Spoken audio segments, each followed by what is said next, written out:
आम्ही गेलो होतो पुणे कात्रज येथील राजीव गांधी प्राणी संग्रहालयात. आम्ही तिकीट काढली आणि प्रवेश केला. सुरुवातीलाच तिथे सर्पोद्यान आहे जिथे विविध प्रकारचे साप आहेत. त्या सर्पोद्यानामध्ये एक सेल्फी पॉइंट आहे जिथे आम्ही फोटोज आणि व्हिडिओ सुद्धा काढले. आम्ही पुढे गेल्याच्या नंतर आम्हाला एक मोठा अजगर दिसला. त्या अजगराची लांबी अंदाजे 7 ते 8 फूट एवढी होती आणि तो अजगर सुद्धा खूपच जाड होता.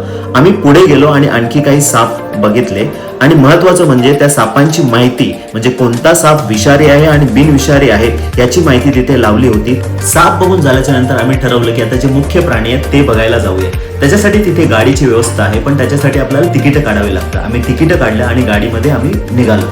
पुढे गेल्याच्या नंतर आम्हाला हरिण, रानटी गाय, काळवीट, तसेच कोल्हा, हत्ती, सिंह, तसेच पांढरा वाघ आणि बिबट्या इत्यादी प्राणी आम्हाला तिथे बघायला मिळाले.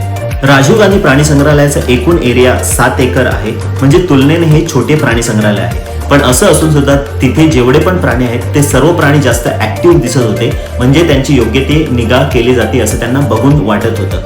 तर जे कोणी पुण्याच्या इथे फिरायला जातील तर त्यांना मी विनंती करतोय की ह्या प्राणी संग्रहालयाला नक्की भेट द्या.